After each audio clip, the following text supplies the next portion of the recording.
of the NCAA tournament. Hello, beautiful people. Welcome back to the Dorrance Field. We are starting the overtime, and now this will be all decide and determine.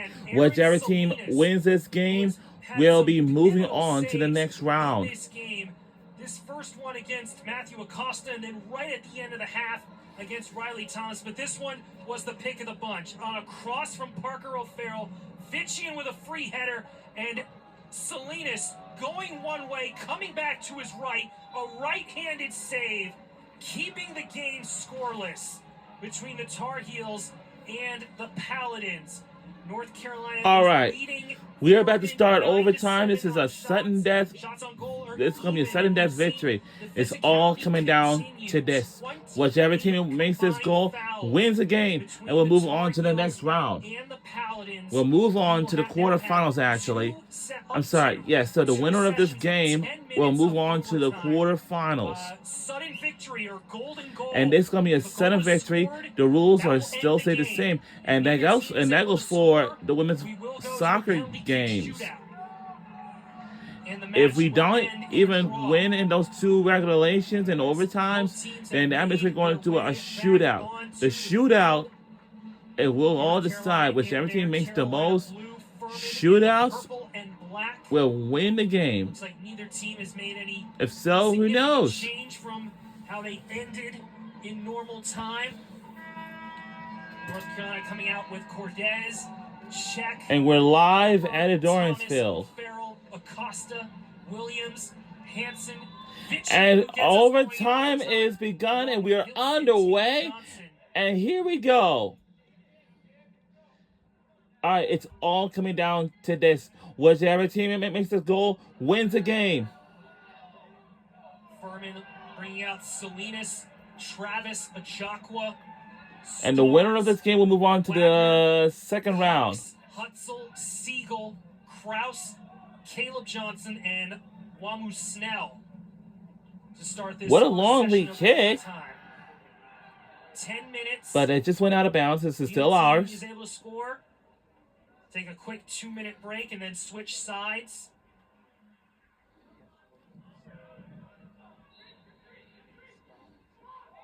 This is one of 16 first-round games as the champions of the Southern Conference, Furman, who are unbeaten in their last 8 matches.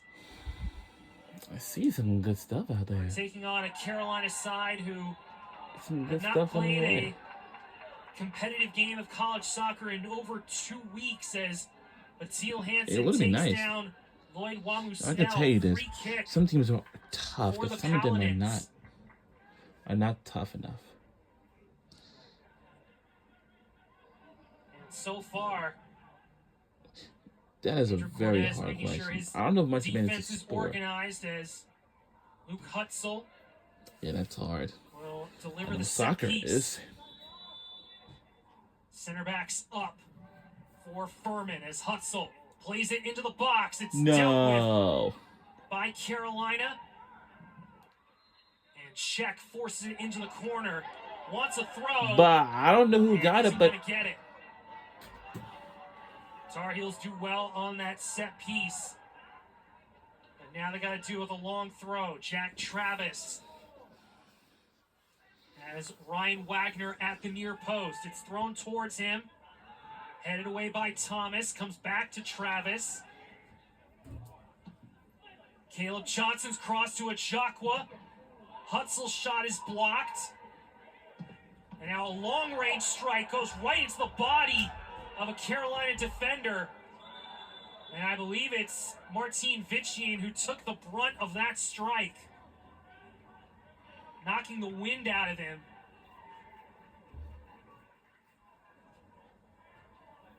And it looks like he is okay, but that one was definitely a stinger. As you see the ball come out, and the strike made by Gabe Cox right into the gut of the Slovakian striker.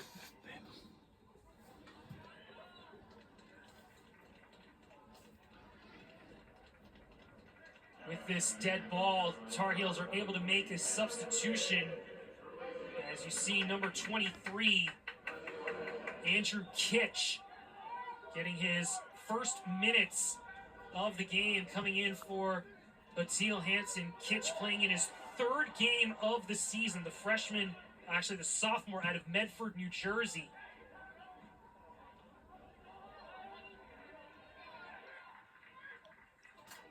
Previously played last week off the bench against Cal.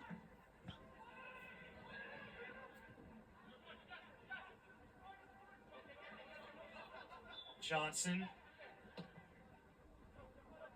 Check clears it, only as far as Hutzel. Second ball by Williams. Into space for Kitch to track down, but Starnes able to read the ball and give it back to his goalkeeper, Salinas. Cox to Hutzel. Kraus holds his position well, and Check pushes him down for the free kick. Christian Kraus, the leading goal scorer, 6 goals, 4 assists, was third in the Southern Conference with 16 points. And Kraus was named a first-team All-SoCon player, along with Salinas, Ajakwa, and Starnes. And here is Starnes over to Ajakwa. Now, Wamu Snell couldn't bring the ball under control, had one idea to press it forward, but didn't collect the ball cleanly, and gives the ball back to Carolina.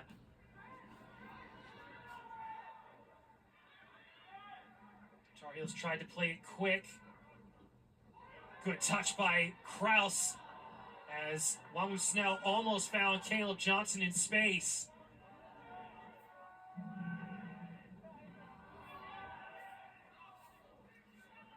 Kitch trying to bring it down. It's collected up by the Paladins. Here is Siegel trying to switch it to Cox. Read well by Tate Johnson. And cleared by Cortez. Good touch by Hilly. Up against Ryan Wagner, the All-SoCon defender. As Hutzel tried to put it in a spot for Kraus to track down, knows he put too much on it, and allows Riley Thomas to shield the center forward off. Wanted a throw in, but unfortunately concedes it. And when Furman has the ball in the final third, it allows the Paladins to get a long throw, get a set piece, and be able to orchestrate it as the center backs are forward for the Paladins. Travis trying to aim towards Starnes.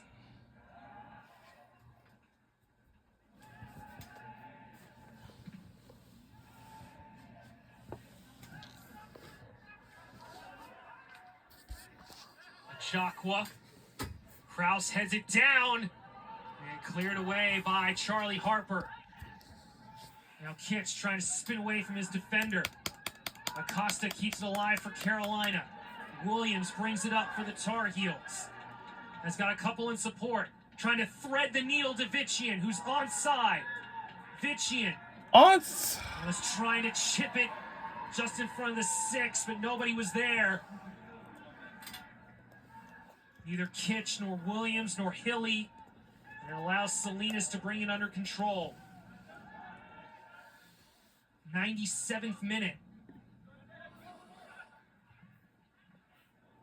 Kraus brings it down. Back to Siegel. Now Hutzel. 2 central midfielders.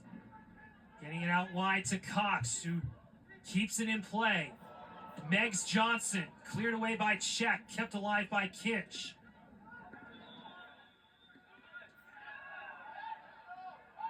Now some long legs from this Tar Heel side. Weren't able to turn the gear that they wanted. And now Acosta has to pass it back. And Thomas trying to evade the pressure. Good bit of flair from the center back. Over to Acosta. And he was looking from the run from either Hilly or Johnson. Neither one of them made it.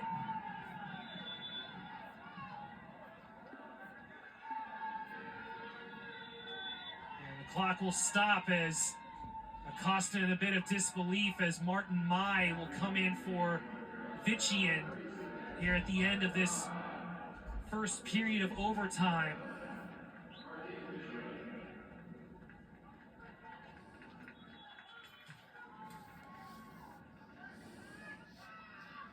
See how much energy the Slovakian has had to put in against the three center backs of Wagner, Starnes, and Achakwa.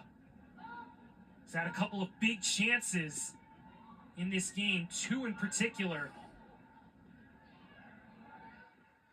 He's been unable to get that goal that Carolina desperately needed in normal time. Cox trying to find Kraus. Touched away by Thomas. He wanted the offside flag. Hutzel. Travis. Over to Wamu Snell. We did mention earlier the last time that Furman beat Carolina was in overtime in the NCAA tournament.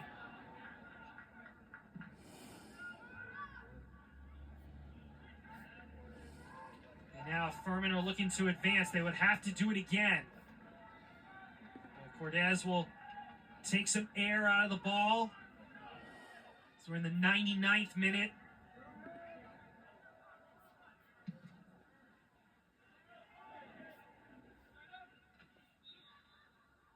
Hilly brings it down.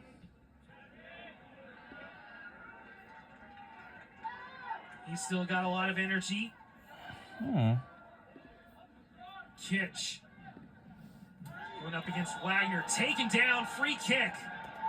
A hold of the shirt from the back gives Carolina a free kick as we're into the 100th minute and last minute of this first session of extra time. There you get a look at the tug of the jersey.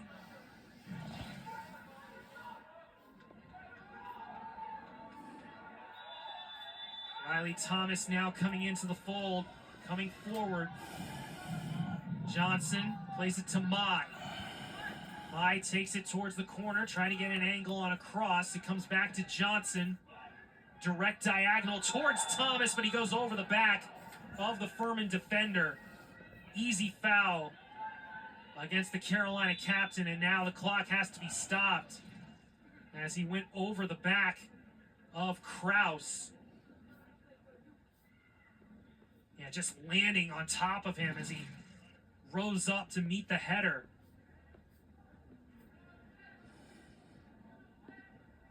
Here in these final 20 seconds of overtime, Trainer being called out.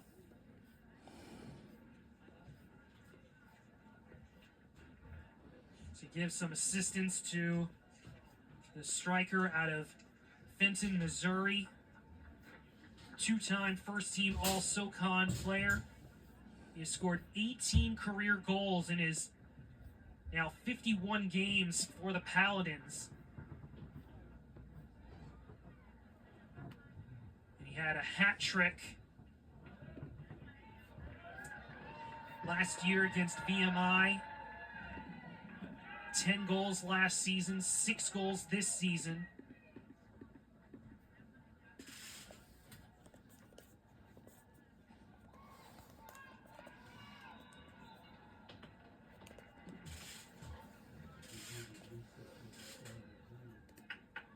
Took the brunt of that fall as Thomas rose up to him again on that cross here in the final seconds of overtime. Gives the players a chance to get a quick drink of water, get some energy, and some recovery time. There'll be a quick break in between the overtime periods.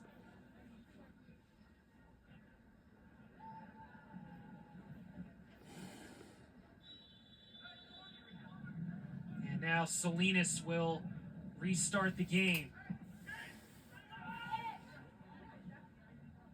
Starnes got to the header. As Kraus comes back on the field, Thomas boots it long as Mai trying to track it down. Wanted a whistle, isn't going to get it. Samuano thought the foul should have been called, but That is the end of the first period of overtime. Still scoreless between the Tar Heels and the Paladins.